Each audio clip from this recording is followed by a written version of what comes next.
আমাদের মানুষ জাতি আমাদের চিন্তা করতে হবে, যেহেতু আমাদের উপর আল্লাহর হুকুম আছে, তাইলে আমাদের এই দেহটা এত সুন্দর করে বানাইয়া দিছে, আর সবকিছু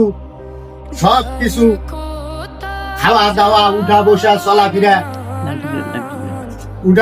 চলাফেরা, খাওয়া দাওয়া সবকিছু আল্লাহ ধর্মের উপর চলতে যেহেতু বলছে, আল্লাহর হুকুম যেহেতু আছে, তাহলে আমার এই দেহটা কন্ট্রোলে রাখতে হবে।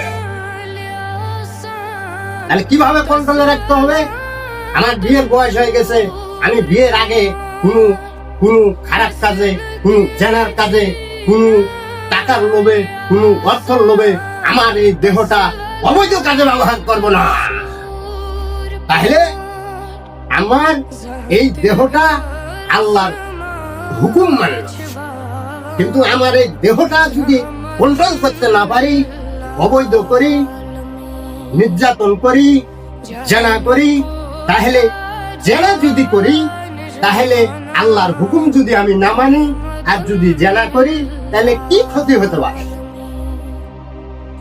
দেখেন ভাই, আমি যদি আল্লাহর হুকুম না মানি, আমি যদি জেনা করি, আজকে এক জায়গায় জেনা করলাম, কালকার এক জায়গায়, বিভিন্ন জায়গায় বিভিন্ন খারাপ মানুষের সাথে খারাপ ভাবে মিলামিশা যদি করি, তাহলে কি ক্ষতি হতে পারে?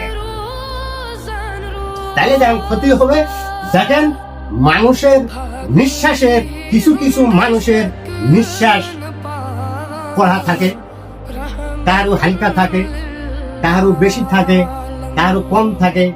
আর যে নারী আর যেই পুরুষ আল্লাহর হুকুম না মানে যেনা ব্যভিচার করবে, তাহলে এই দেহের উপর অনেক কিছু রূপ ধারণ করে। যখন রূপ ধারণ করবে, আর ওই খারাপ মেয়ে বা পুরুষের সাথে যখন ওরা মিলামিশা করবে, তখন ওই রোগটা তার পার হয়ে যায়। পার হয়ে গেলে আস্তে আস্তে দেখবেন ওর বডিটা অকেজু হয়ে যাবে, আর ওর বডিটা অসুখ যখন হয়ে যাবে, তখন বাসার মধ্যে যখন আসবে, তখন এই অসুখটাও আর বাসার মধ্যে চলে আসবে। তাহলে দেখবেন আর ছেলের অসুখ হবে, মেয়ের হবে, বাড়ির স্ত্রীর হবে। মানে দেখো, আল্লাহর হুকুম না মানলে অন্য ওই অবৈধ অসুখটা আসে, ফ্যামিলির মধ্যে অসুখটা ঢুকে গেল, বিস্তার হয়ে গেল। তাহলে আমাদের কি করতে হবে? আল্লাহর হুকুম মানলে অসুখও হবে না, আর আল্লাহর হুকুমও মানা হলো, আর নিজের শরীরও ভালো থাকলো, আর চরিত্র ভালো থাকলো, আর আল্লাহ খুশি হয়ে গেল, আর ওই মানুষের জন্য জান্নাত হয়ে গেল।